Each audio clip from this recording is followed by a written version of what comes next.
You're tuned to The Drive on your 24/7 home of the black and gold. Steelers Nation Radio.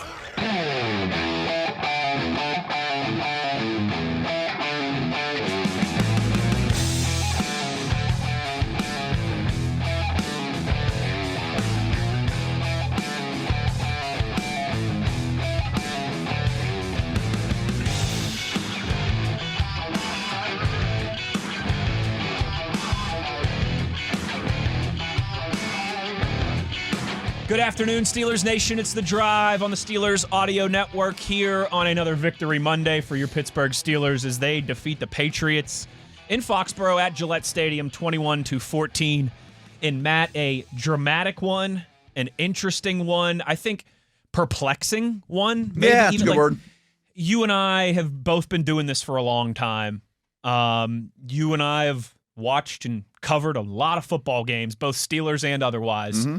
That's one of the more perplexing, hard to evaluate wins, certainly that I can remember. Yeah, and my take on it has been all over the place since the final whistle blew, too. Same. And in the end, and I'm not trying to make it everything's okay, don't worry, I keep going back to our Labs conversation on Thursday, and I remember asking him about early season football, and I always think of Labs as like the Steeler and NFL historian and how it's changed over the years, and you don't have as much practice time or no one plays really in the preseason. And I liked how way he phrased it, which is more elegant than mine, is I don't care really what happens as long as we win. Like everyone's working on stuff. Just get out of stadiums in September. And I urge everyone, all 31 teams are all going through stuff right now. The 3-0 teams, Eagles have to block a kick crazily to take it back, and the Chiefs finally got their first win. And like the teams that you think are those are two Super Bowl teams. I didn't even try to do that on purpose. All these teams are working on stuff. And I'm not going to have this same tone of voice 3 weeks from now. Maybe even when we get back from Dublin. Exactly, that might be week. the cutoff. You know what I mean? Like, and especially AFC game on the road, and you get a win. Great. And they definitely did good stuff. The pass rush showed up. I guess we'll even start here. I mean, you cause 5 turnovers or they turn the ball over 5 times, you should win. It shouldn't be that close, but you should win. And I'm sure there's listeners going, boy, they got lucky. I mean, in some ways, yes, but they're also the best team in the league at forcing fumbles, and they have TJ Watt, who's the best fumble forcer that I've maybe ever seen. They're the best team in the league at getting their hands on passes at the line of scrimmage, and other than TJ's big brother JJ, Cam's like the best I've ever seen at that. So these aren't like flukes. Herbig's phenomenal, and those 3 players I mentioned on purpose, I thought they might have been the 3 best players on the field. They all were on the defensive front, which we thought should be the best in the league, and a lot of times yesterday kind of looked that way. That's your bread and butter. So, Ramondre Stevenson's a fumbler. May can be a little loose with the ball. And there's a pick or 2 that Rodgers easily could have thrown that weren't weren't accounted for, and that were user error on the Patriots' part. And then the other one is there were 5 fumbles in this game. Steelers got all of them. They got the Patriots ones and they got their own. Yes, that one's a little more luck than the other things I mentioned. But hey, you're 2-1. I want to start where you started. Who in the NFL right now feels great about the way that they're playing? Right. The Colts and the Chargers? And Chargers had a tough one. Because, I know the Eagles are 3-0, right, but I don't think they feel great about the way they're playing. 2 days ago, you'd say the Packers, but they just lost the Browns. The Packers just lost to the Browns. Yeah, right. I mean, the Atlanta Falcons, who you and I both said a lot of nice things about last week, lost 30-0 to Carolina. Doors blown off. I mean, 30-0. Atlanta fans couldn't have been happier about their young quarterback. He was a disaster yesterday. Their defense looked like it was moving in the right direction. Yeah. They gave up 30 points to one of the worst offenses in the NFL. I thought was probably the worst team in the league going into yesterday. Yes. Right. I am so with you on that mantra of September is about finding ways to win and staying not suffering any crippling, debilitating injuries for the rest of the year. Yeah. I know that the Steelers have been banged up, particularly on the defensive side of the football. They've had some real attrition early on. Yes. Fortunately, though, none of it has been back-breaking, season-ending. It's all been... Some of these guys are coming back. Some of these guys are going to... And I love that there were no major injuries yesterday. Exactly right. Yeah. Even the Elliots and the Highsmiths and the Porters, who are key contributors. At least they're short-term. Right. It hasn't been like, you're saying goodbye to one of those guys for the entire season, or a Joe Burrow-type situation where if we get this guy back, it might not be till Christmas. And Harmon came back, and you grabbed Peppers for nothing. He might be a guy for Harmon you. played 35 snaps. I don't think any of us saw the pitch count being that high. Right. And it was very encouraging. TJ Watt had his best game of the season. Cam Hayward, how you doing, buddy? Good to see you. I remember you, right. I remember you, Cam. That was fantastic. I did a show earlier, and I was like, Cam, I just exhaled. Like, I had to worry for a minute if we lose that guy or not. Oh, I remember him. Good, we're fine. Check that box. You're an Adam Sandler fan? Yeah, more or less, yeah. Did you hear what happened Saturday when we were leaving? No.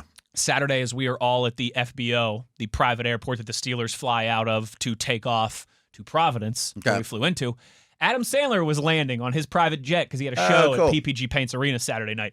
So we're literally all standing there at like the security / where all the food is, where everyone kind of gathers before they get on the plane. And Adam Sandler and his entourage come walking right through everybody. Nice. And it made me think, Cam Hayward, nice to see you, in my best Adam Sandler voice, because it was fantastic to see exactly when you needed him at exactly the right time. He's back, right. And so that is the tightrope that you walk this time of year. Yeah. There's plenty to like. The Steelers are now 7 of 8 in the red zone through 3 games. I mean, that's definitely one of my talking points with you, because we talked about that in camp, how bad they've been for 5 years straight in the red zone. 7 and 8 in the red zone. They were 7 out of 8 in the red zone. 46% last year. They have points on their opening drive of every game. Touchdown, field goal, touchdown. Yeah. Anyone that's like, oh, this is the same team I always... No, it's not even close. No. The people touching the ball, the people on the field aren't even the same. Like, same old Steelers, everything's the same. Nothing's the same. I think the struggles in the run game are where you can make some hay in that conversation of that. Unfortunately, looks like I've seen this fish before. But the run defense looked better. The run defense looked so much better. Yes. And, listen, there are a lot of things that don't sit right, even despite a 5 turnover, 5 sack, held the opponent just to 14 points performance by the defense. Mm-hmm. Matt, I almost said Seattle. I'm getting into PTSD from last week. Speaking of Seattle. How good did they look? I said on another show just now, too, I'm like, their defense might be the best in the league, folks. When we go back in 4 months from now and analyze the NFL season, you might be like, Steelers weren't too bad against that defense. Seattle did that to everybody. They're nasty as could be. Although this one coming up is pretty good, too. Pretty good. Yeah. Pretty good. I said I think the Chargers and the Colts are the 2 teams that are feeling really good about themselves. You might put Seattle in that group as well, too. Yeah, they're out kicking their coverage as we speak, for sure. I go back and forth with this, Matt. Like, I have been thinking about that defense for the 24 hours since the game ended, and the 5 turnovers and the 5 sacks and the key plays and key moments, and just how they drew a line in the sand almost every time New England got to the red zone, and made something happen. I think about how they had to play 71 snaps. The Steelers' time defense possession stuff has to change, as opposed to 49 for New England. That's a 22 snap difference. If you keep doing that, you're not going to be getting people back on defense. You're going to start losing them. It's like asking one boxer to go 12 rounds and the other boxer to go 18 rounds. It's just not sustainable. Insane, right. And that goes back to Steeler running game, too, I also look at it, though, from a defensive perspective, and I go, New England was 6 of 13 on 3rd down. That can't happen. 4 of 5 on 4th down. Now, you got the important one, the biggest one, the 5th one at the end of the game. But 6 of 13 on 3rd downs, 4 of 5 on 4th downs. That's a possession down percentage that's incredibly too high, way too high. Yes. However, so it's like the chicken or the egg. Is the offense doing them no service by their inability to sustain drives and going 3 and out all the time? Absolutely. But they can also get off the field on a lot of those 3rd and 4th downs and make life easier on themselves. That's just kind of the tightrope that I've been walking here in the last 24 hours. Me too, a lot. Example of something you just kind of brought up there, the Patriots' success rate on early downs was terrible. Terrible. I mean, Steelers' D on 1st and 2nd down was phenomenal, but third and fourth down, their success rate was really, really high. So it was like a tale of two stories for the Patriot offense too, which might just be fluky. You know, I mean, did they call different plays or, you know, I mean, who knows? But you don't love being questionable on third and fourth down for sure if you're the Steelers.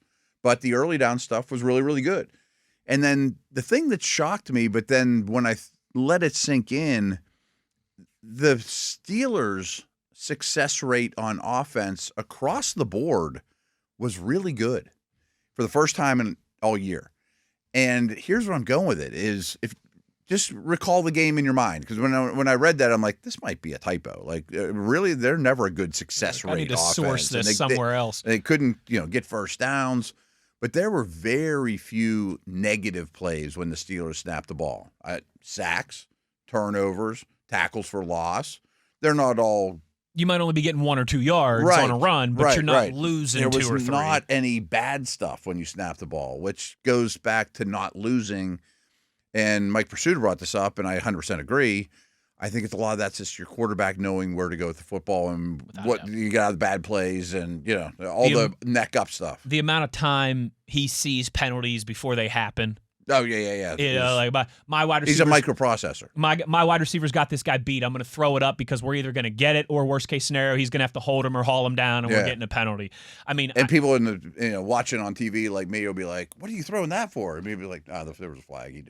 He knows everything. He knows everything. Like he sees the hands of the face stuff and the holding stuff as it's developing. Yeah. I mean, there was a couple times in that game where the Patriots and their fans thought that they were getting off the field on a third down, and Aaron Rodgers is like calling his guys back, like, no, like, look, they just threw a flag. We're good. Defensive holding or whatever. And he has a reputation through his career, which I'm sure is still out there, is he'll jab. I mean, the words out of his mouth to the opponents too are like, "You're not going anywhere. Where are you going?" On the very first drive, he did that. Like the Patriots thought they got off the field, and he's like, "Yeah, come on, bring it back. What are you doing? What are you doing?"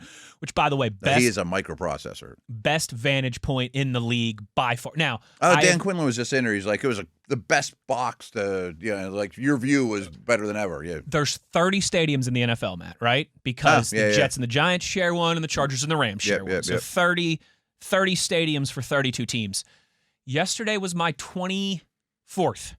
That was my first time ever at Gillette. I've now been to 24 of the 30 NFL stadiums. So pretty large sample size. So you're not like that Dale level where I've been like where he's 70 been like 40 or 50. Like 30 of them don't even exist anymore. Dale, right. Labs, yes. All the ones you've been to still exist. Correct. They're not like the Athens ruins or except for after this year, you could put Orchard Park into that graveyard in the new Bills Stadium, and like Chicago's not far behind. Cleveland's not far behind in new stadiums. I'll get to Stadium 25 in a couple weeks when we go to Chicago and Soldier Field, another one I've never been to. Yeah. But anyways. But I've been to 24 out of 30. Best vantage point in the league by far. Wow. I mean, it's incredible. I wish every team had that vantage point for our broadcast through. I thought it really, for our broadcast view, I thought it really shined through. I thought Rob and Max had an incredible call of the game because they were in such a good position. Set up well. But it was fun watching Aaron Rodgers from that vantage point because there's, like, he's demonstrative, and you've talked with us a little about Missy when we have her on Fridays. He sees all of that stuff, knowing how to get his guys in position, noticing when the Patriots aren't in the right position, how to attack those things. When to speed it up, when to slow it down, when to snap the ball. I mean, and it's been total command. That is, I think, the difference in being 2-1 and not 0-3 potentially at this point in the year. And this doesn't mean to be rough on the other two, but over the last 5, 6, 7 years, we've seen 3 potential Hall of Famers very late in their career. And Russ is third.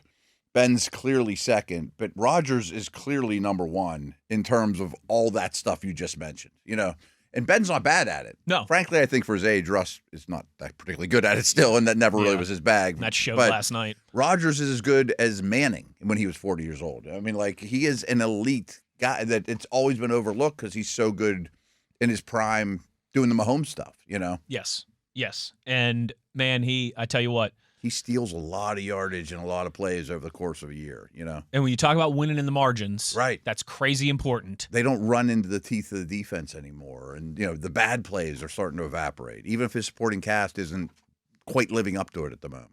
And let's stay there a little bit. let's talk a little bit more about that, kind of that formula of winning in the margins. I've got some good numbers for you that I think you're going to like as we continue. I've got a few as well. Oh, I'm sure you do. Matt Stats extraordinaire himself. We will talk to Rob King a little bit later, hour number 2 of the show today. Kinger asking for a different time slot, and I guess we'll oblige. Dude's high maintenance, man. I tell you what. Yeah. I mean, just unbelievable, that Rob King. As I actually did the show with him this morning, that was fun because Max is already in Ireland. I've heard he's on the Terrible Towel tour. I was getting some goodness. details of it before we record. Right. He may or may not Sounds crazy. He may or may not have this morning been sending me some pictures of Irish spirits and libations already. That makes sense. Already, that Good. son of a gun. Sounds like he had a long and windy road to get to Foxborough, too. He had a long and windy road to get to Foxborough because he was calling a college football game Saturday like he always does because he's just a psycho. I mean that in the best way possible. Right. Yeah, got detoured to like Minneapolis while he was trying to get to Providence, something ridiculous like that. I think Dan said something like he went to Minneapolis to Chicago to Providence or something like that. And then he went to Ireland. And barely got any sleep. And then right at like literally him and Rob end their broadcast and him and Reagan are like booking it to get to a car to get to Boston Logan Airport because they took a red eye over to Dublin last night after the game. Wow. So I don't know how Max does it. But he is on his Terrible Towel tour. So if you're a Steelers fan who's in Ireland right now already, as I know many of you are, check into all the social media stuff to find out where Max is. But he is literally driving a Terrible Towel wrapped, like it's a van with all the wrapping and stuff on it. Yeah. Terrible like Towel you can't miss signage. him. You cannot miss it. He's probably the tallest guy in Ireland as well, I too. bet he stands out, driving the smallest van. It's going to be a different week here. I think that's easy to say. Already is. Matt and I will have Monday, Tuesday shows here. It's much better with a win, by the way. I was thinking so this much is better. Weird weeks with a loss or just make Terrible. them weirder. Terrible. So Matt and I will have our normal shows Monday and Tuesday. Wednesday, Thursday we'll be off for travel and setup and all Lots that of stuff. that. Yeah. And then we'll be doing shows Friday and Saturday. So you'll get a Saturday as well one this too. week, will folks. get a Saturday edition of the Drive live. Not a Monday. I don't No think. chance. I don't That's think a so. I don't travel think day all we're day, not yeah. even supposed to land till like 2:00 Pittsburgh time on Monday, and we're all going to be. Yeah, I would assume Mondays. Wow. I would hope so as well too. But yeah. So a different week, I'm sure, as you all understand. But we're here for normal today and tomorrow, as we'll kind of put a bow. I mean, I guess we put a bow on everything today and start looking ahead a little bit tomorrow. Maybe some final thoughts tomorrow. We'll break down Vikings Thursday, Friday, Saturday too. That's true. Right. We'll still have our typical Tuesday rewind and all that tomorrow. But when we return, I want to get back into some of that winning in the margins and how Aaron Rodgers aids in that regard. We'll do all of that and more as we roll along here. Wes Uhler, Matt Williamson. It's The Drive on Steelers Nation Radio on the Steelers Audio Network.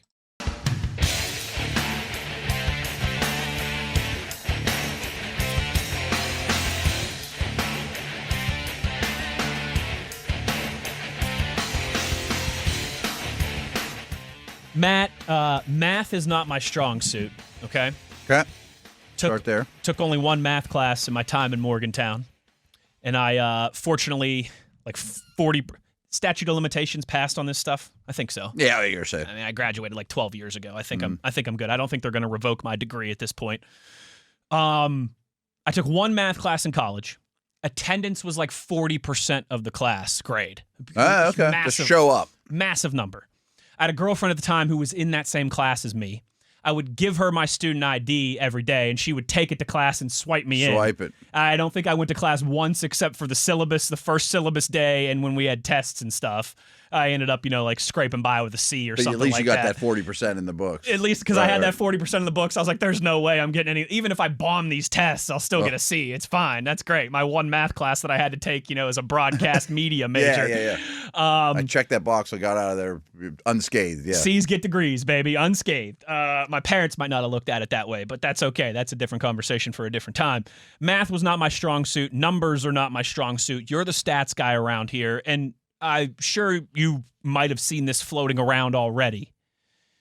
But this is what another. I do is a lot different than math, though. I wasn't bad at math, but I mean the stat stuff. I'm not adding anything up or doing crazy formulas or Pythagorean theorems over here. You're just looking for important information. I'm doing a lot of cutting and pasting and looking through the tea leaves. This is another one of those kind of walking the tightrope. I don't know why I keep saying Stevie Ray Vaughan walking a tightrope here, between good and bad, optimism and pessimism as it relates to these first 3 games. The biggest thing for that to me at this point is the Steelers winning in the margins, winning close games.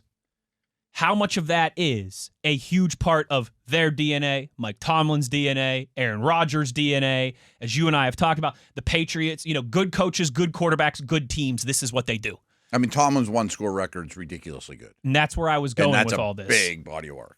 That's where I was going with all this. Is, the other side of that is that's a tough way to win in the playoffs, and you give yourself a little margin for error, all that stuff. That doesn't mean you walk into Buffalo and blow Josh Allen's doors off. Exactly. But at least you get to go to Buffalo. Exactly right. Yeah. So, since Mike Tomlin became the head coach of the Steelers, 2007, were you with ESPN back then? Are you still in? Yes, I definitely would have been, Okay. I was in high school in 2007. Yeah. So, since Mike Tomlin got hired, 2007 to present, the Steelers have played the most one-possession games, 173 of them, in the National Football League in that time. Okay? And we know that defense is going to always be important to this quarterback, organization, this ownership, important. This town. So, okay. So since 2007, the Steelers have played the most one-possession, one-score games in the NFL with 173. Second in that time frame is the Chargers with 168. So not terribly far behind. That's only a 5-game difference over nearly 20 years. A long stretch. The Chargers' record in those games is 73-95. I guarantee it's bad because they're always bad on defense and special teams. They've had quarterbacks. 73. They've had Breeze, Rivers, Herbert. This dates back to the San Diego Chargers. Obviously Ben carries a lot of weight, but everyone since Ben isn't Herbert or Breeze or Rivers. Correct. Right. Exactly right. So the Chargers, with the second most, 168 of these one-possession games, are 73-95. Ooh. And they're helped by what they've done so far this season. They got 2-0 in the bank in that regard this season. Yeah. They also have a better head coach now. 73-95 are the Chargers. The Steelers, in that same time, 106, 65-2. It's bonkers. It's absolutely bonkers. You can't tell me you're lucky.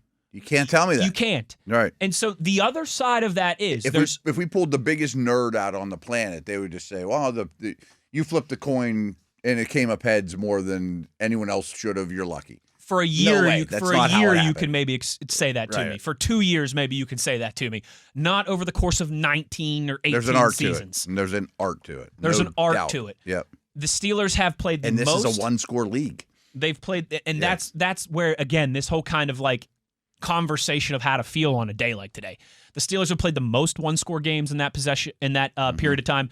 They have, I think, by a pretty nice margin, the highest win percentage in that percent of time. Games, yeah. New England is close and Kansas City's close because Mahomes New England's going the wrong way. And Brady, but they're going the wrong way recently where the Chiefs were 10-0 in one-score games last year. They just probably weren't as good pre-Reed.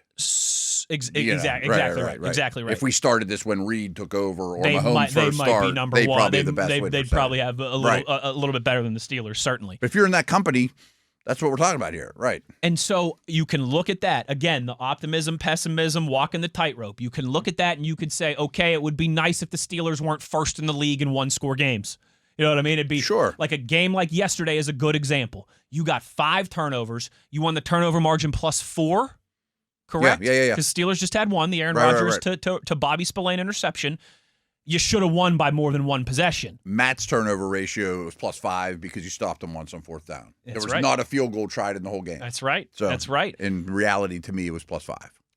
You should be winning by more than one possession. So that's the type. You could have lost that game still. Absolutely. And then that would be, I'm sure, an anomaly of NFL history of a team winning a turnover margin +4 and still losing the game. Yes. I'm sure that's happened in the NFL before, but it's got to be very rare. It's very slim, yeah.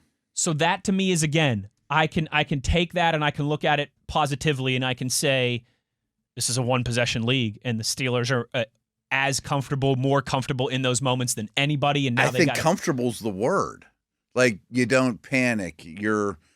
I'm sure there's a lot to it. If the day Tomlin retires, if he were to give a dissertation on how to win one-score games, and it's him and Belichick and Reed up there, and they're all comparing notes, I'm sure there's things that we're not thinking about.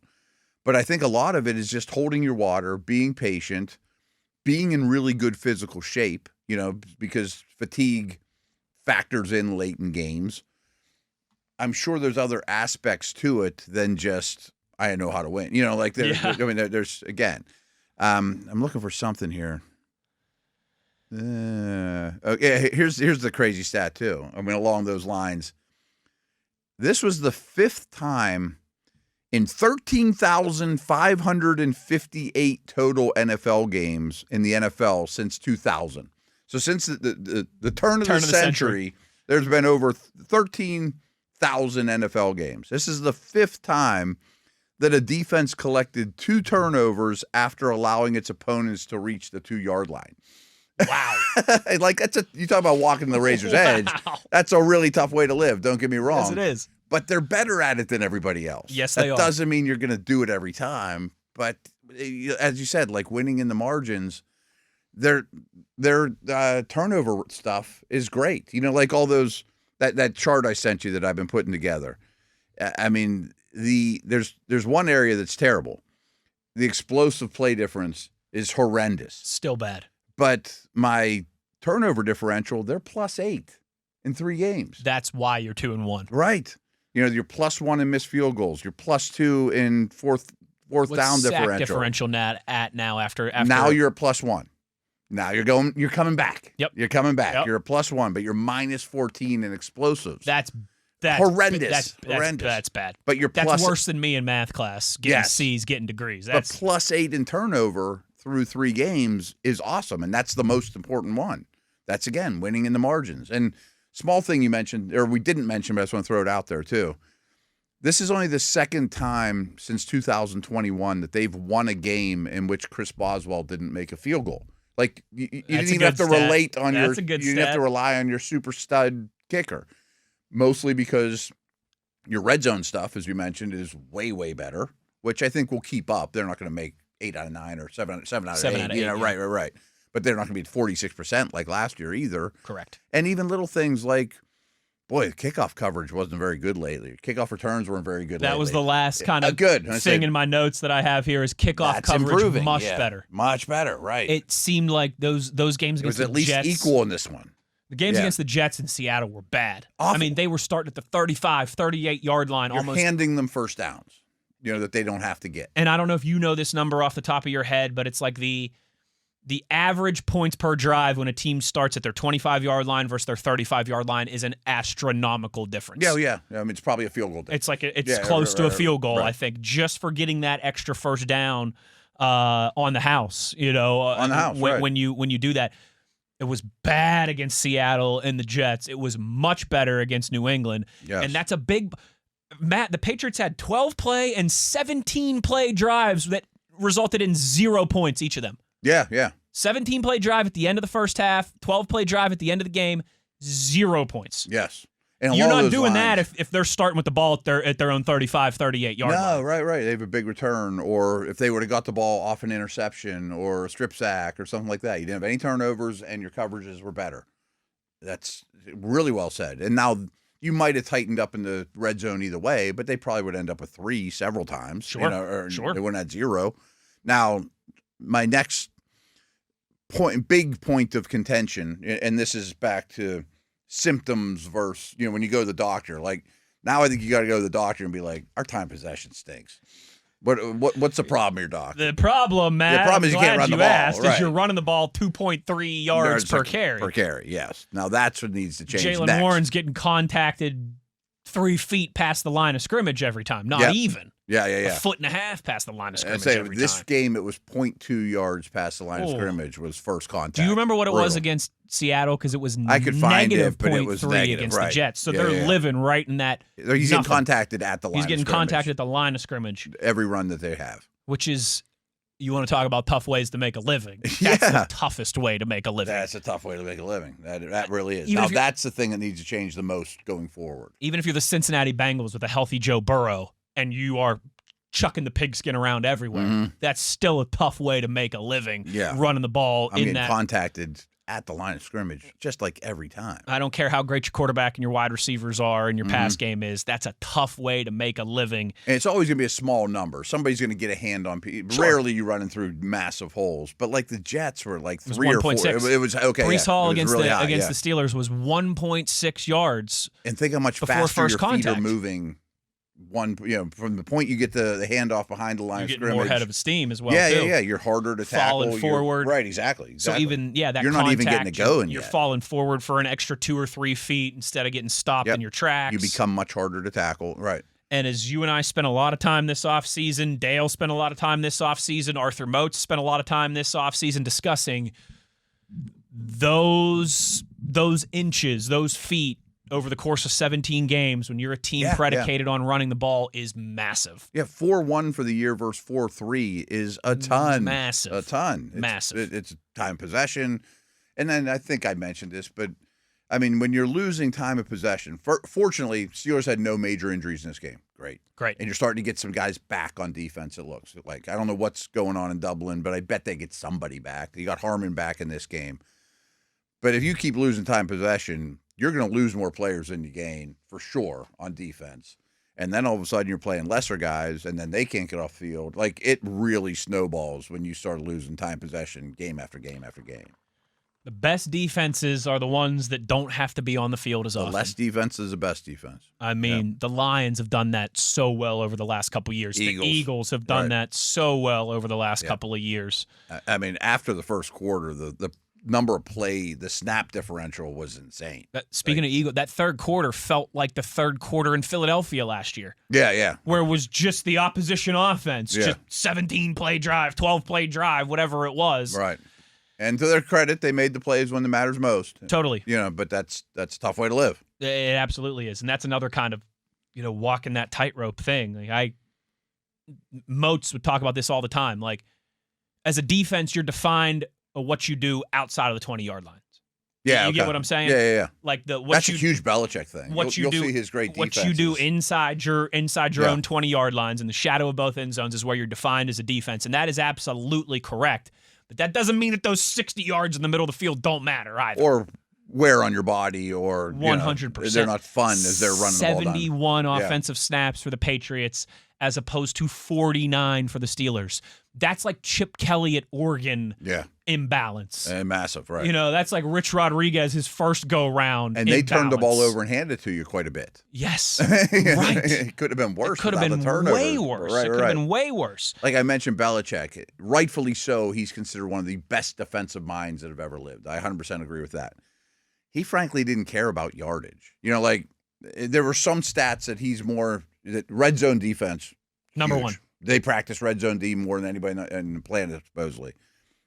Yardage at the end of the day, I don't care one bit, because it really doesn't matter. Right? Right, and it didn't matter. I mean, they almost doubled up the Steelers in yardage, 203 to 369. Mm-hmm. I mean, but at the end of the day, if you can force 2 turnovers inside the red zone and you can do what they did. If I'm better than you in the red zone and I get a lot of quarterback hits and things like that I can control and see what happens as a result, ball comes out, balls gets tipped, right. But that still doesn't mean it's not a dangerous way to live. You can do that and get away with it against New England, right? But if you do that against Baltimore or against Buffalo, I forget what you were saying. Green Bay, they were walking on the fence or the whatever. Tightrope. Stevie Ray Vaughan. It's a razor. I mean, it's not as comfortable as a tightrope. It's a razor. It's like a straight blade razor too. Just it's a tough way to live. It certainly is. Certainly is. Plenty more to get to from this game. Our buddy Rob King in hour number 2 will also do our typical Monday around the league. And we've mentioned some of these games. Yeah, so I want far, to get into that. It was a crazy week 3 around the NFL. It was like blocking field goals. Blocking field goals left and right. It was like contagious out there across the NFL. Meanwhile, week 3. the Steelers game didn't have one field goal attempt. Weird. It's funny how seemingly one thing I think I've gotten to know is that when the rest of the league zigs, the Steelers are going to zag. It just feels like that's always the case. The Browns beat the Packers. Okay, I know nothing. Right. Everybody saw that coming. Right. Fortunately, we both went with Seattle for our survivor pick, and they won comfortably. But man, I was this close to taking the Packers, and I was actually this close to taking the Falcons too. So I'm glad that worked out in the end. Plenty more to get to. Wes Uhler, Matt Williamson. It's The Drive on Steelers Nation Radio on the Steelers Audio Network.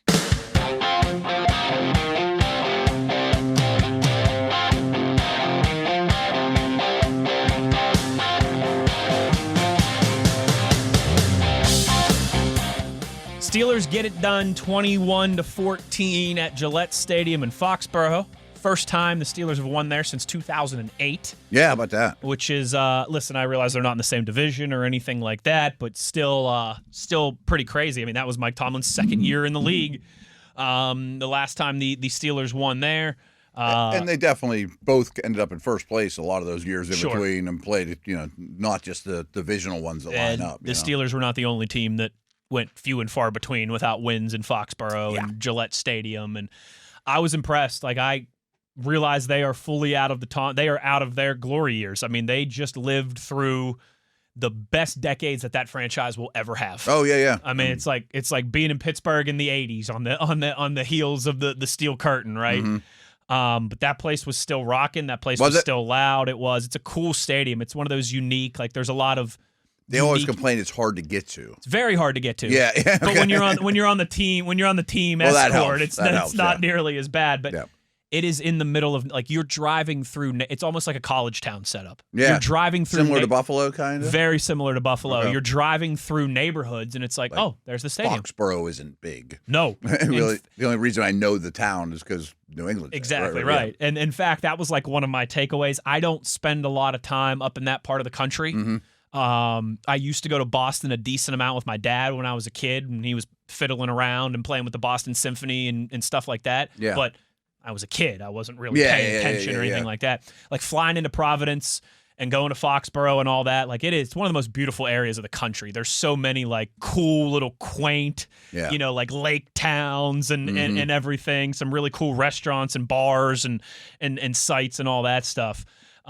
Super quick, like one of my best buds is in town and was at my house 2 nights ago. He's in from Maine.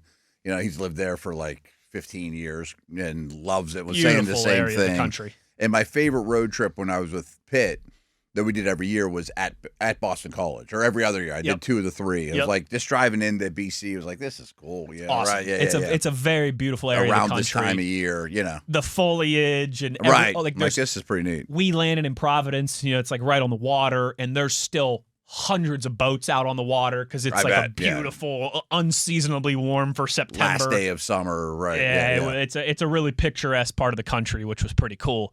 Also painting a picture, Matt. You see what I did there? You and I talked a lot about Bob Ross. Only no mistakes. Happy little bush. Right.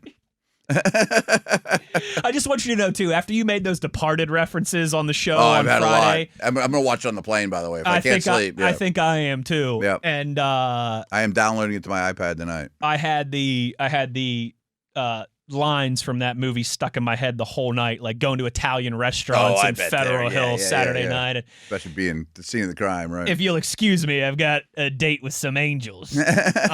One of the things that we talked about last week was running back usage. It felt like almost every day. The trends are getting pretty extreme right now. Notable shift this week. Massive. Jaylen Warren, 43 snaps. Kenneth Gainwell, 14. That's the highest, 80% of the snaps for Jaylen Warren, the highest percentage he's received in a single game in his entire Steelers career. He had some of the highest running back usage in the whole league this week. I mean, it's getting to that point where it's not only is he like a part-time player, he's the guy. So 10% more than his previous high snaps. I think you just said that. I wasn't sure. You're talking just snaps here, or you talking target share? Okay, I'll just read the whole thing. Okay. He played just under 80% of the Steelers' offensive snaps. That's a huge number for any running back. Big number. And that's 10% more than any other game he's ever played. Okay. I mean, so substantial. At least. They put more on his plate than they ever have. Yes. 18 carries were 3 more than his previous career high. He also led the Steelers in targets, receptions, and receiving yards. He is the receiving yard leader as we speak, by the way, which that's not perfect, but it's a testament to him. He's been the leading receiver now 2 weeks in a row. Mm-hmm. And he had a target share of 27%. That was highest on the team. But here I think is the biggest one. His share of backfield carries. So they do this because it screws up for teams that have running quarterbacks or not. Sure. So backfield carries. Week 1, 58%. Week 2, 70%. Week 3, 82%. Whew. I mean, he is getting the ball and looks good doing it. He does. I mean, we kind of called for this, so kind of expected it. I think the opening drive for the Steelers offense is probably the most encouraging moment of the season. A couple moments in that Jets game, to be fair. They scored touchdowns on the first drive now, too. 2 of them. How about it? And yeah. they've got points on the first drive of every game. Touchdown, field goal, touchdown. And they're not like the worst. They're not losing at the end of the first quarter all the time anymore either. But that makes me crazy. People are like, oh, this is just the same old Steelers. Like, it's so different. I also think it's funny, too, in that kind of whole football ecosystem, like what comes first, the chicken or the egg. Isn't it also ironic that the Steelers defense gets a lead early on in the game and has 5 turnovers and 5 sacks? It's like those things work in tandem. The Patriots never had the lead in this game. You know, when was the last time the Steelers defense went a whole game without playing from behind? With a lead. Right. With a lead. Right. I've put that the wrong way because they're not playing from behind. But you get what I'm saying, where they're able to pin their ears back and be aggressive. Yep. I've mentioned this many times over just talking about T.J. Watt's incredible career. He's had fewer instances than most, to say the least, of at home, renegade, towels flying, up a little bit of snow points. In the air. You're up 8, and you know they have to throw, and he just is coming after you. Because they're in 1,000,000 score games. Back to your original point. Right. But that I don't think that there's any doubt that there's a correlation between scoring on your first 2 drives, getting those 14 points, and what the defense was able to do in terms of turnovers and sacks. And that's not a random molecule in that regard. Like a problem area is middle of the field passing is still an issue. Very, very soft. But if you're winning, that's not as bad because it doesn't stop the clock, and you're still going to maybe get a quarterback hit, or you might deflect a pass, but it's not okay. It's still a problem. It's still a problem. And again, for now, it's still in that you can work it out, you can iron it out. Mm-hmm. It's a kink in the hose type, a fly in the ointment type thing. And I think Elliott's been missed more than I thought. As a glue guy. Big time. Yeah. The communicator, the kind of quarterback of that secondary, if you will. Mm-hmm. That's another one of those things, though. Right now, okay, but by the time we get to the middle of October, it better be moving in the right direction. Yeah, and you're going to lose more people, though, You just are. You just are. You hope that, again, they're all manageable. It's nothing backbreaking. But some of these depth guys that are playing now might, when you're healthy, not play, but then they got some bumps out of the way in the first 3 weeks or whatever, too, And I also think Peppers is going to go past Clark, with Elliott being out. Like 50, and it may have already 53% of the snaps, I think it was. He's the better player. I mean, I think so, too, but that's impressive. He's with the team for a week. Yeah. And plays over 50% of the snaps. 0 in the first week and then 50-some the next one. Right. Yeah, no doubt. I think there's some plans there for him for sure. Yes. That's hour number 1 in the books. Plenty still to get to in hour number 2. We've got to, of course, go around the league, and we will talk to the voice of your Pittsburgh Steelers, Rob King. All of that and more as we roll along. Wes Uhler, Matt Williamson. It's The Drive on Steelers Nation Radio on the Steelers Audio Network.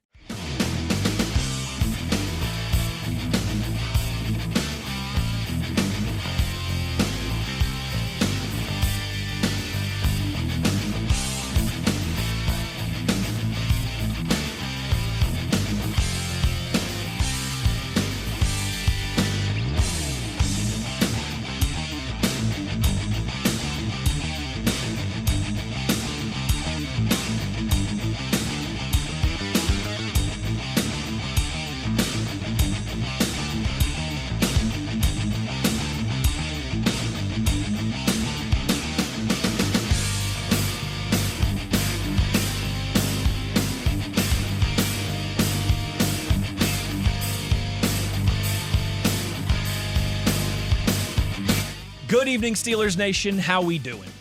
Well, that's good. Us too. Yep. It is our number 2 here of the drive on a Victory Monday. Ireland in our sights. Life is good. What's going on? I am always surprised at how surprised I get at the busyness of an NFL season. I know, it's like we haven't been doing this forever. It's only been like the 23rd year in a row I've done it. This is my 8th with the Steelers, and I did 3 with the Eagles before that. So, but this one's particularly weird. Obviously Ireland coming up. And you got coming off a strange game. one true home game in your first 5 weeks of the season. Right. I know this Sunday technically counts as a home game, but it is obviously the Steelers' furthest game that they will play away from Acrisure Stadium new players this season. Too. I mean, like you're seeing Rodgers for the Aaron Rodgers, your quarterback. That's weird. And Jalen Ramsey is in the secondary. Yeah, that guy. And this happened quick. It'll be a crazy week. It'll be a quick week. And before we know it, we'll all be at Croke Park in Dublin on some. Well, I mean, I don't know about we all will be, but you and I will be at Croke Park in Dublin. And it's funny, like Matt. One of the jokes that I like is I've heard Rob King make this joke before. I've heard Tony Caridi, who's the broadcaster for the Mountaineers, make this joke before. It must just be a broadcaster play-by-play maybe it's a play-by-play thing. But whenever there's a big game, like the joke is, the Steelers, that Christmas Eve game that was a lot of fun, that dramatic comeback win against the Raiders on Christmas Eve in the freezing cold. Okay, Immaculate Reception game, yeah. Like one of the things that when Franco got honored in the anniversary of the Immaculate Reception is like, and I think Kinger, and I know he wasn't the voice of the team at the time, that was still Billy Hillgrove, but Kinger made a joke of like, there were 65,000 people at that game. But 20 years from now, there'll be 600,000 people who say they were there. All of our listeners were at the Immaculate Reception game. If you were still alive, right? There will be 80,000 people at Croke Park in Dublin on Sunday. Yes. But 10 years from now, there will be 800,000 who said that they were there. This will be a bit of a hectic week, but we will do our best to keep it uniform for you all across the board. And as we said in the first hour of the show, we'll be doing shows, Matt and I, live from Dublin on Friday and Saturday, which will be a lot of fun and a lot of super cool. A lot of cool and unique content. So only 4 shows this week, but those Friday, Saturday shows are also going to be 3-hour shows. So we'll be tacking on an extra hour for each and every one of you on Friday and Saturday to make up the difference. Matt, let's take a look around the NFL at a crazy week 3 across the slate. Let's start with the AFC North, as we like to do. And before we do, I want to say this earlier because I haven't mentioned it enough since it's been you and I on the show that you mentioned those years I was at ESPN. Before the Steelers ever reached out or whatever, I was basically only doing national podcast, radio, whatever. Big time. Covering 32 teams, It wasn't necessarily big time, but that was just my duties at the time. I wasn't as concentrated on any one team, although I always had eyes for the black and gold, and of course. And as a result, when I got really tied in with one team, and of course it's the hometown team, and I grew up with them, and I understand Steeler Nation, well, I was a little shocked compared to the other fan bases how myopic the Steeler fans are. That they only see. I wasn't sure if I used it right. I was almost didn't go that way because I might butcher this, and. Boy, this offensive line's the worst in the league. And something Dale and I used to do a really good job of, and frankly, I think I'm as good as anyone in Pittsburgh media of, you think this line's bad. Okay, it's not great, but go watch these 10. Mm-hmm. I'll never forget the day they traded for Minka. We were on the drive on the air, and everyone's like, you just gave up the first pick in the draft. Ben's hurt for this Minka Fitzpatrick guy. They're never going to win again. And we laid it out. I'm like, okay, this might not be the Steelers' year. Ben is hurt. But look at these 7 teams. They're horrendous. I mean, they would be 8-point dogs against the Steelers right now. And I hope that we can continue to really bring a national perspective of I adore Steeler fans, and I love their black and gold colored glasses, good or bad, because it could be the other way too. Like, we're the best team in the league. Like, no, you're not.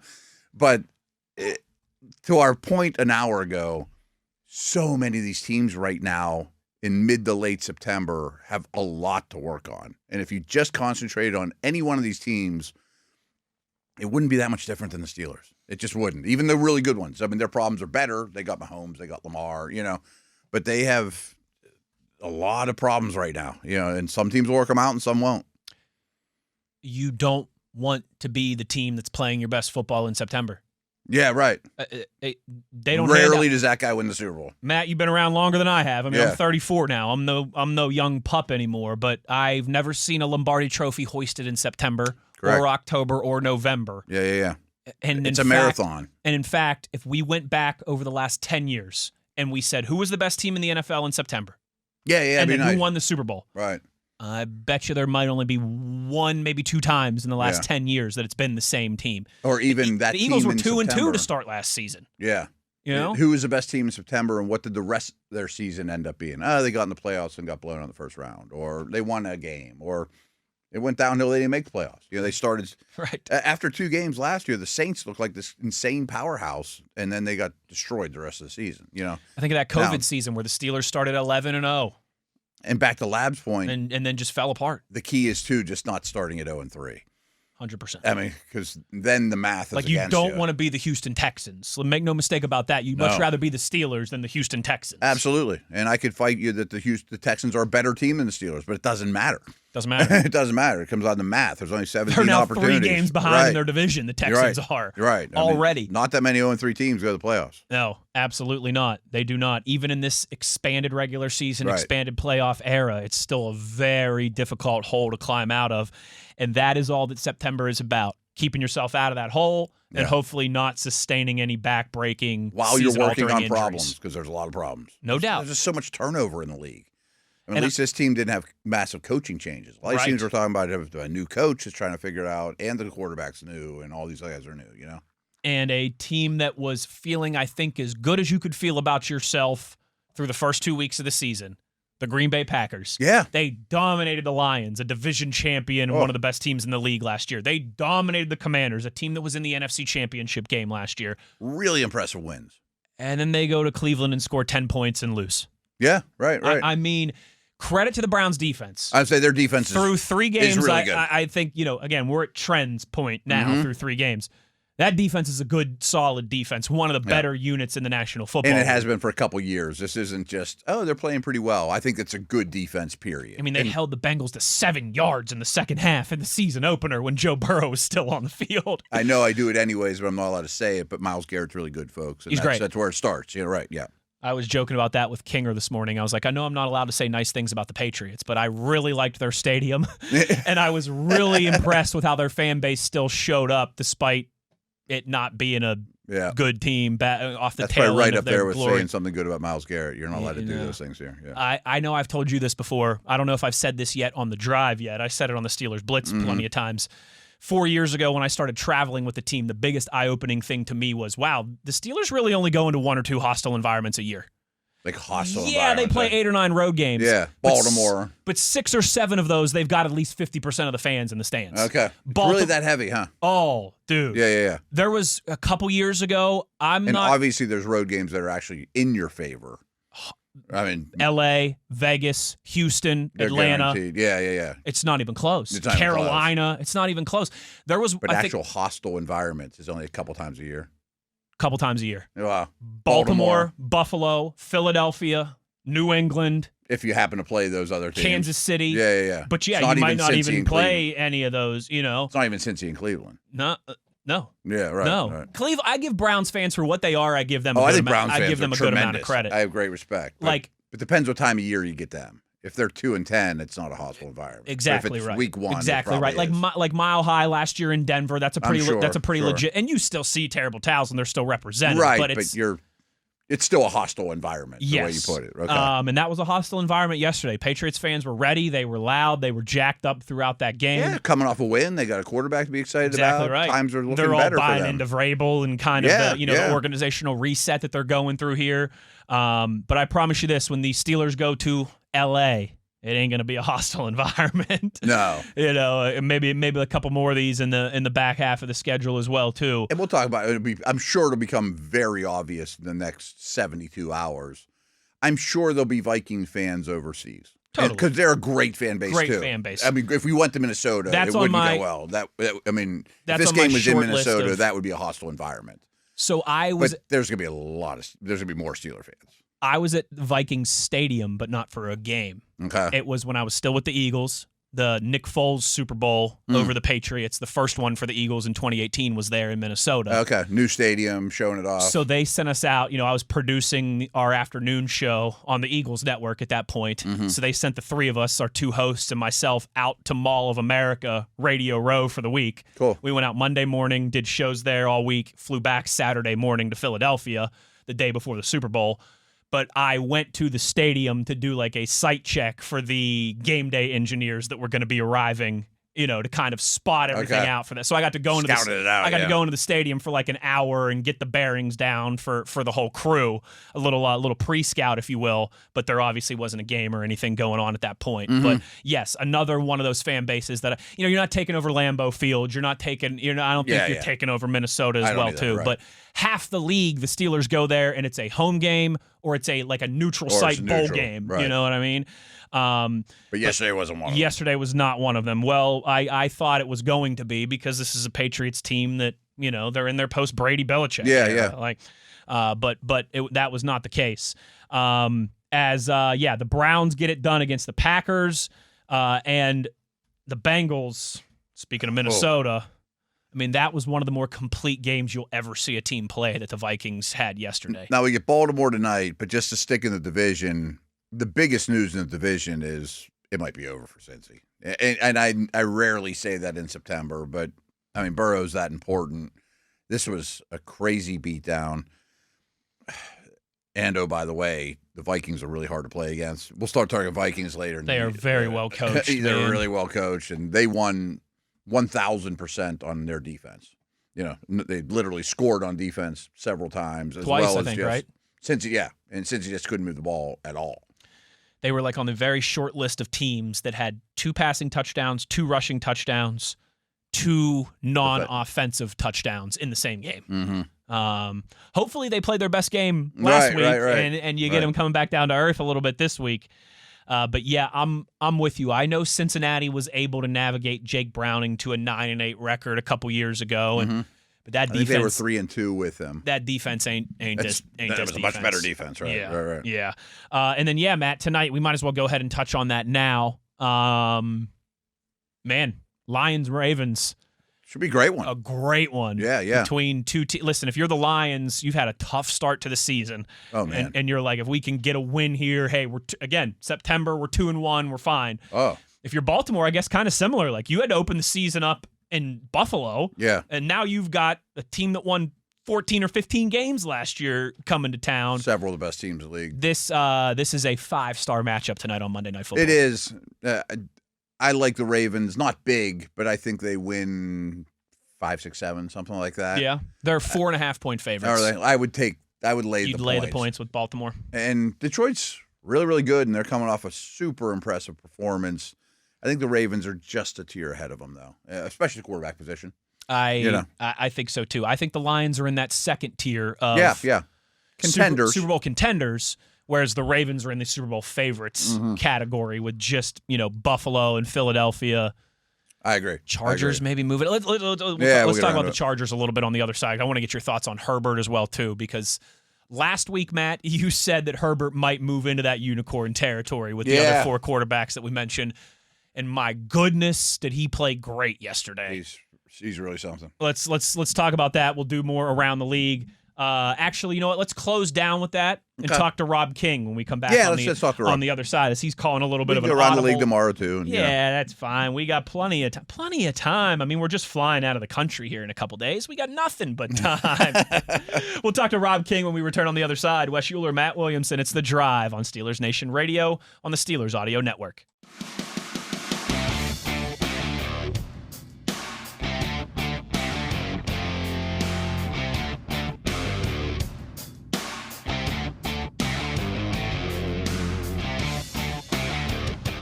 Back on The Drive here on a Monday, of course, breaking down the Steelers' 21-14 win over the Patriots in New England to move their record to 2-1 here early in the season. Joining us now to continue the conversation, the voice of your Pittsburgh Steelers, Rob King. Kinger, thank you for taking the time as always. And I just got to say, right off the bat here before we get into the game, I thought, this is my second season in the booth with you now, so I've heard you call, 20-some games if you include preseason and playoffs and all that. I thought you and Max had maybe your best call through that time period yesterday. How much of that is you two just hitting a groove versus what was, I think, by far the best broadcast vantage point in the league that we had there at Gillette Stadium? That's so funny that you say that. What a subjective business. Because there are some moments in that game where I'm like, man, it felt like one of those moments for me. Oh my goodness, my dog is eating. Oh, I think my dog just ate an entire loaf of bread. I think I might be. I hope my wife's not listening to the show. No, it's fine, honey. Noah's listening. The dog didn't get it. Don't worry. First of all, I think Max is. Max might have eaten a whole loaf of bread in the meantime too. No, that's just Guinness. That's just Guinness. All right. Okay. So I think Max he's tremendous. He's so easy to work with. So knowledgeable. He's on it. The vantage point was outstanding, by the way, and should point out too what a tremendous job Missy does. And she's got a little more room now with one fewer person. Of course, we're all wishing there were still four of us, but she does an incredible job and just a great, as we all know, great team player. I'm taking the I's out of Missy's name, as I think I told you guys before. I'm going to spell it Mateem. Pronounced Missy, but spelled. I'm going to take the I out of. Because there is no I in Missy. There's only team. There's no I. There's no I in Missy, and there's no I in team. So she's going to be spelled Mteamssteam.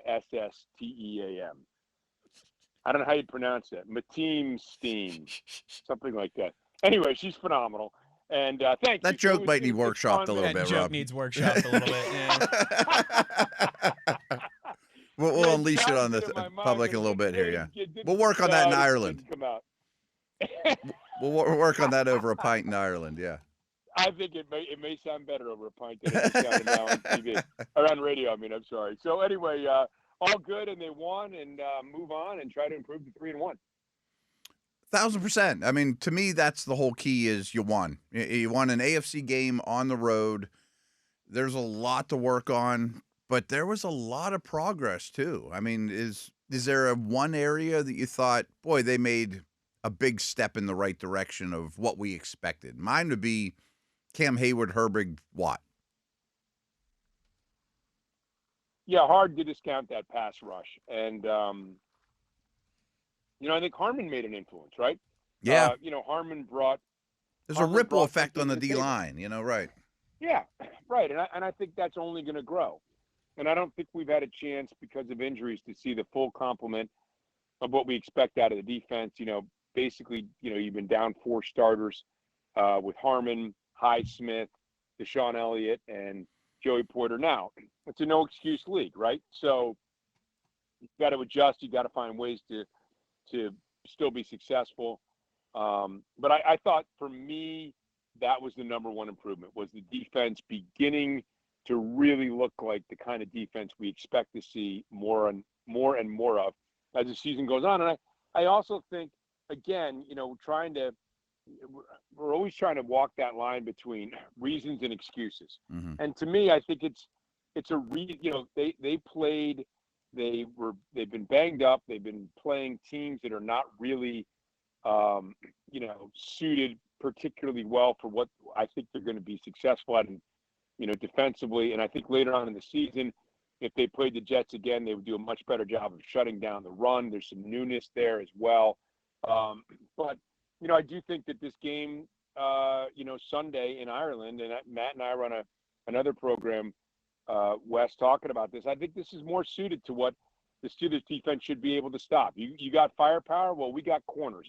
Provided people are healthy, and we got guys that we can. Now those corners are going to help the rush, and the rush are going to help the corners, and so we'll see. We'll see if that's the case. But I thought that was the biggest improvement, Matt, for me. I think a huge part of the defense's performance, and again, there's stuff in there not to like. You know, Rob, you and I, we talked about the third and fourth down, the possession down success for the Patriots and different things like that. But I think part of the overall encouraging performance, the 5 turnovers, the 5 sacks, the just turn it into a brick wall in the red zone, had to be from the start from the offense. Matt talks about this all the time. You know, this Steelers defense, for as successful as they've been at times over the years, for the sack numbers that are outstanding for the defense and specifically for TJ Watt, they've done that so rarely operating from a position of lead, from a lead. They are typically, chasing the game and holding the offense in the game, as opposed to, the Steelers offense coming out and scoring 2 touchdowns on their opening drive, and all of a sudden the Steelers defense can do what they're built to do, go hunt quarterbacks, go get sacks, go get turnovers. I thought that start for the offense, while they quickly kind of stalled out until the very end, was also important in what we saw for the performance by the defense. Yeah, I mean, I don't think I understand what you're saying, Wes. I don't think most teams are going to abandon their game plan until late in the game. I mean, where I want to see a 2-score lead, and where I'm really curious to see what everything's going to look like, is if the two sides can play in concert. The offense, instead of having essentially 5 consecutive 3-and-outs, which is basically what they had. There's a turnover in there too. Continues to apply some pressure, and now maybe that's a 10-point lead in the fourth quarter, and now maybe, because you've held the ball longer and scored more points, you've won the time of possession. That defense hasn't been out there as long, and they're fresh and they're ready to go, and you've turned the team in your opponent into a one-dimensional team, and now here we come. Here comes TJ Watt, here comes Herbig and Highsmith and Hayward and Harmon. Maybe we'll see more inside linebacker blitzing out of a Patrick Queen, who, was effective doing that when he was in Baltimore. Man-to-man defense that's going to make you hold the ball a little bit longer and give time for that pressure to get home. That's what I'm eager to see. We haven't seen it out of this iteration of this defense yet. Hopefully those days are coming. I think that, I've told both you guys, I'm probably a little guilty of looking at this team, thinking they're a better team than they were a year ago, and then expecting that right from the jump instead of the normal evolution that it's going to take with young offensive linemen, new personnel on defense, that sort of thing. So, even guys like Caleb Johnson and Roman Wilson, I think later on in the season, they'll play bigger roles than they're being asked to fill now as they get acclimated to the NFL level. So, I think positives, and the biggest positive to me is it's one in the win column. Yeah, 100%. And you kind of, as you mentioned, I'm looking forward to hopeful, not expecting necessarily, but hopeful. We'll see. More wrinkles on defense, more press man, more exotic blitzes, more safety rotation. I don't know if it'll happen or not, but I think there's a really good chance that that's been the offseason plan every step of the way. And a guy that maybe can get overlooked that is missed is Elliott. And I think he's so key for middle of the field pass defense, which has been problematic, communication, stability, tackling, some of the things they haven't shown to be a strength at this point. But I also think, Rob, that through 3 games, a lot of defensive players have played snaps that might pay off when they're called again to do it in week 10 or 11. I mean, there's a lot of bad things on the horizon that's going to happen, Yeah, I agree with you, Matt. I mean, I think there's a line there, right? Like, you'd like to be able to bring along guys at the pace you want to bring them along at, Y.A. Black or Sawyer, right, right, yeah. Right. That's why you have coaches and plans and all those other things. And yes, injuries force those plans out the window. And, you'll never have to convince me that the team is better with Deshaun Elliott. And I've told this to people before. When they signed Deshaun Elliott, I'm like, man, I've always liked his game. I'm glad they got him. Kind of an under-the-radar signing. Like Juan Thornhill was an under-the-radar signing. I've seen less of Juan Thornhill in his career than I've seen of Deshaun Elliott. And then I saw Deshaun Elliott playing every day, and I'm like, man, he's even better than I thought. That went from a solid signing to a terrific signing, in my opinion. You never have to convince me that a defense is better when Deshaun Elliott's out there. I think he's an excellent player. I think he adds a lot to that defense for all the reasons you mentioned. I think, if you get him back and you get Joey Porter back, and Joey allows you now to not have Jalen Ramsey playing that deep middle. Get him up there in the slot. Get him up there on the team's best receiver. I want to see Jalen Ramsey chasing around Justin Jefferson. That's what I want to see. And then I want to see the other guys dealing with Jordan Addison. That's and TJ Hawkinson and the weapons that Minnesota has. And I want to see them giving TJ Watt and those guys an extra half beat of time to get home and sack Carson Wentz. These are all the things that I'm looking forward to with this defense that we haven't been able to see because they haven't been healthy. And again, keep in mind, you talk about communication in the back end, and again, trying to straddle the line between reasons and excuses. Chuck Clark signed at the end of camp. Other guys that maybe Eccles wasn't getting that much work with the ones, and now all of a sudden you're out there and instead of you're communicating with Pierre and Chuck Clark and other guys, and Thornhill or what have you. Now you're out there dealing with a completely different group of guys and getting acclimated that way. So it's not like it's been one guy; it's been a couple of guys back there. So I think there's a lot of reasons you can point to. Now, it still has to happen on the field. I mean, if we're pointing to these same things in week 8 or week 9, then there are larger problems. But I just don't think that's the case. I just think that what we're saying and what we're kind of pointing out are, if you want to talk about the issues this team is facing at 2-1, I think those issues are being caused by the reasons we say. But again, we'll see come week 8 or week 9. Just a couple more minutes here with the voice of the Steelers, Rob Kinger. It's like I feel like Matt and I, we ask this same question of our guests every single week here, but just your thoughts, your takeaways from what we saw from Aaron Rodgers. I think we all know, he's 41 years old. He is, closer to the 18th fairway certainly than he is the front 9 of his career, to use a golf analogy. But I think what we've seen so far, I think particularly what we saw yesterday, was exactly why he's here, to be the guy that can improve you in the margins, to be the guy that when it seems like all the chips are down, he can put it together and just make enough plays to get you over the line. Yeah, and I don't want to damn him with faint praise by pointing out some of the things that you're talking about and some of the things that I want to extrapolate on, because I think his arm talent is still incredible. Yes. But, the ability to come up to the line of scrimmage, figure out what plays you should be in, figure out where the mismatch is, read the ball as a defense is shifting its defense, at the snap, all getting you out of bad situations, taking care of the football. Those are all things that are hallmarks of Aaron Rodgers. And, if he decided to play 4 years from now, those things would still be true. And maybe guys would be running shorter patterns but he's also still got a great arm, not just pretty good arm for a 41-year-old. I see it, to me, I think I'm still seeing a really good arm, an upper level NFL throwing arm. Is he going to move around as well as he did when he was, 26? Let me know when you turn 41, and you tell me if you're moving around as well as you did when you're 26. It's father time. It's inevitable. But I mean, he still, I think week 1, I thought he looked slower and he said he had a stiff back. I think week 2, he looked great and mobile, and he's able to move around a little bit in the pocket. Now, you don't want guys in his face. You didn't want guys in Peyton Manning's face or Tom Brady's face, particularly as these guys get older. It's just part of it. That's just the way it is.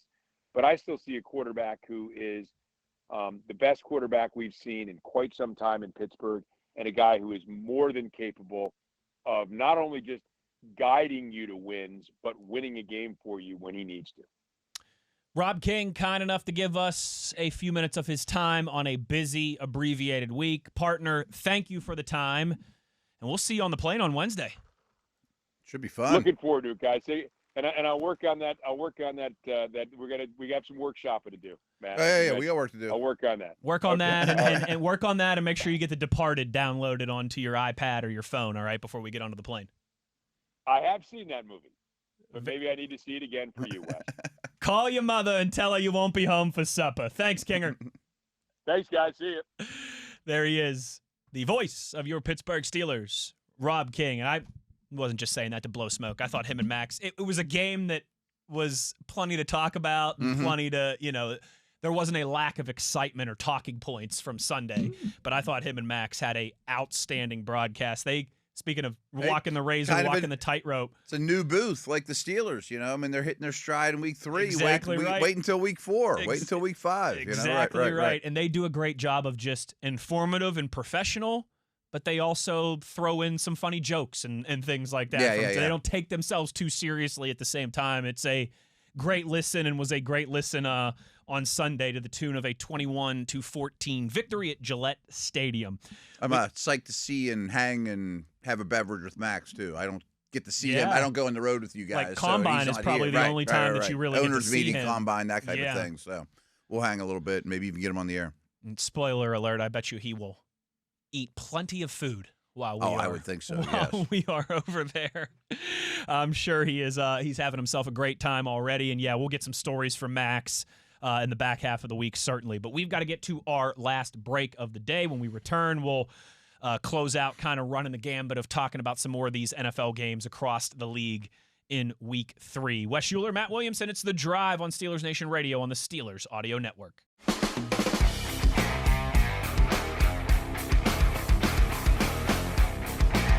So much still to get to and so little time, so let's jump right into it, as running through and getting some, maybe 60-second, 90-second thoughts on these games from Week 3, Matt.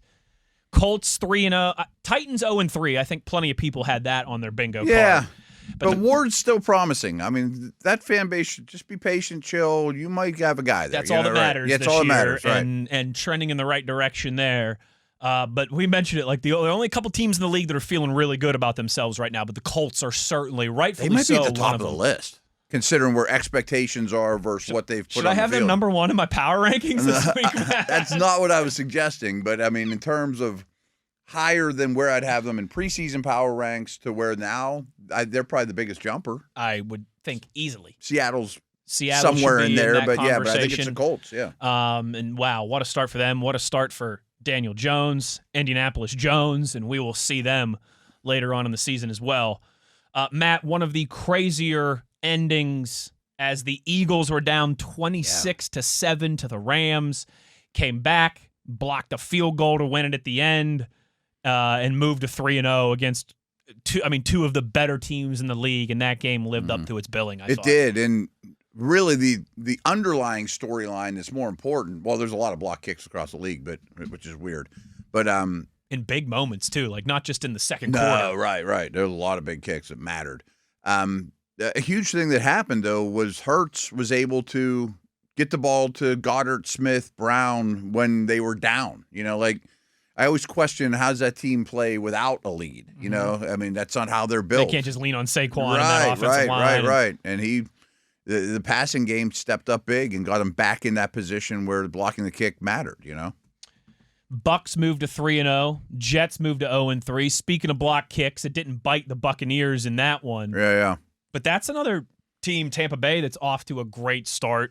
They've got all kinds of O-line injuries, but they're weathering the storm, and they're like the better version of like the Steelers, where, you got some concerns and things aren't perfect, but they're the 3-0 version. Exactly right. And how about Marcus Mariota and that performance he was able to put in as the Commanders beat the Raiders 41-24? I'm starting to look at the Raiders like they could be cooked too. I mean, they beat the Patriots. They have a win, but if they were 0-3, I'd be like, oh, they're in big trouble. Sure. And I just don't think they're playing particularly well. I mean, I would be concerned for Raider Nation. Yeah. That offensive line was. Again, to your point, you think the Steelers' offensive line is bad? Go watch Las Vegas. Yeah, there's a lot of them out there that are much worse. Real bad. They're not opening holes, right? I mean, Panthers, Falcons, we talked about a little bit. Shocked me. 30-0. I never buy into the Falcons, and I did actually put a couple bucks on them to cover, and I thought Carolina was cooked, which I'm not so sure Carolina's great, but it was a Falcon blow-up. And listen, it's a division game, right? Yeah. Weird things can happen in division games, but I think even the biggest Panthers fan didn't see a 30-0 rout coming of the Falcons. It was over there. from the beginning. It was over. Yeah. Jags getting it done 17-10 at home against the Texans as they fall to 0-3. I think that's the story.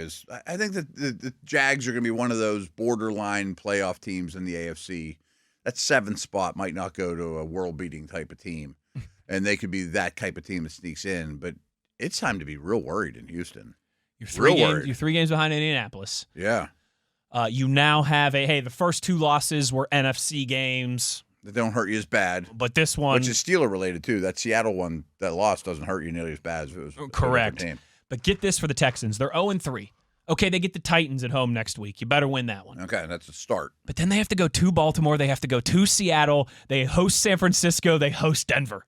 Wow. I mean, you better. They might be favored in one of their next 5 games, and they're 0-3. I'd say you probably need to get 3 wins out of that, pal, too, to really be in the mix. That's a tough start to the season for Houston. Really tough. Chargers Broncos, another one of those teams that rightfully so should be feeling very good about themselves as the Chargers. Tough injury to Najee Harris. That stunk. Yeah, that stunk to see for him. Right. But Matt, Justin Herbert with one of the more impressive quarterbacking performances. I know it's only 3 weeks into the season, but I thought he was outstanding against the Broncos. A top-notch against defense. A good defense. A really good defense. Yes, I think he is leveling up. I've always been a fan. I'm certain you asked me this, but I thought he was number 5 on the quarterback list. I wouldn't have stood on the table and bet everything I own on it. Now he's creeping maybe into the next level. Into the unicorn territory. Maybe creeping isn't the word. Maybe sprinting into the next level. Not uncommon, but like Penix, Nix hasn't looked as good. You know, I mean, some of these year 2 quarterbacks, we just assume that they're over the hump. Like Jaden Daniels hasn't been bad. Right. Stroud has not been quite the same. I mean, Nix is struggling this year, though, too. Yes, he is. And I don't think the Broncos have any reason to mash the panic button at 1 and 2. No, I think they'll be okay. They've lost 2 close games to 2 teams that are 6-0 combined. Yeah, good point. But they're tough ones. Like if the Chargers are in the pole position, you're fighting for one of those wild card spots, and you look around the AFC, and that's going to be tough. Yeah, and if your quarterback doesn't, I mean, hey, the Steelers understand this stuff. If your quarterback doesn't add up to the Herbert, Mahomes, Lamar, Allen first-round team you got to play, it's a tough way to live. It's a tough way to live. Quietly at 3-0. Maybe even I think Tampa's a quiet 3-0, but how about the Niners as they squeak by Arizona 16-15 despite a lot of injuries and a lot of misfortune to start the year? San Francisco's 3-0. And Nick Bosa's out for the year. Speaking of misfortune, that's tough to overcome. That's a TJ Watt-like type of loss. Yeah, He's at that level. Defense has been playing well. I mean, backup quarterbacks and a rash of injuries across their pass catchers too. I give Shanahan credit. I mean, he's keeping them on the trails. I mean, the first 2 wins weren't overwhelming, but this was a division win against a pretty quality team. I think without a doubt, Browns over Packers was the most surprising result of the weekend. But right on their heels might be how comfortably the Bears took care of the Cowboys, 31-14. Yeah, Caleb Williams, one of the better games of his career, which I know isn't a crazy high bar to clear, but that's what you want to see. We were talking about the second-year quarterbacks. His first 2 were a lot of highlights, a lot of lowlights. This was just really strong play, and I said it really after week 1. Dallas is start all your fantasy players against those. That defense is going to be bad, and they're going to be get right teams or get right for some offenses. I think that defense was going to struggle before they traded Micah Parsons. Yeah, now it's going to be. Now it's one of the worst units in the National Football League for sure. Matt, last but certainly not least, the Chiefs get that first victory, 22-9 over the Giants. I know the score looks fairly comfortable, but it was still far from a lot of field goals, far from a missed field encouraging goals. all the Chiefs are back type performance. Yeah, again, they had to get this win. You know, I mean, not that their season would be over at 0-3, but they're a superior quarterback organization team to the team that they beat. I know Russ is coming off a monster game, but I think Dart's banging on the door. That's like all the commentators could talk about. That's it. The Giants fans were chanting, "We want Dart. We want Dart." And the commentators always meet with the coaching staff ahead of time, and Dart actually got on the field, but they brought it up like 10 times. This organization is so unbelievably high on Dart. I'm like, I get it. I mean, I bet he'll be out there soon. I think we definitely see him in October. I would think. Before Halloween, he'll be starting. The fact that they have a Giants. package for him, and the package is he comes in for one play and just runs. I mean, like, that's not really a diverse It's not Lamar package. Jackson, getting worked in with Joe Flacco. It's just like we got to put him on the field. Yes, I think it's pretty telling. I'm with you on that as well too, and I think that is a case of sooner rather than later. Inevitable, yeah. For Jackson Dart. That will do it for us today. Big thanks to Rob King for joining us. Thanks to Matt Williamson for being the best in the business as always. Matt, good stuff. What do you say we do it again tomorrow? Might as well. Big shout out to our video producer, Mr. TV, as well too. For those of you checking us out on the YouTube side, we will be there Monday, Tuesday, but no video stuff the rest of the week, as we will be on the Emerald Island in just a few short days. But that'll do it for today. We'll be back with you same time, same place tomorrow. As always, you know where to find us. It's on your 24/7 home of the black and gold. It's Steelers Nation Radio on the Steelers Audio Network.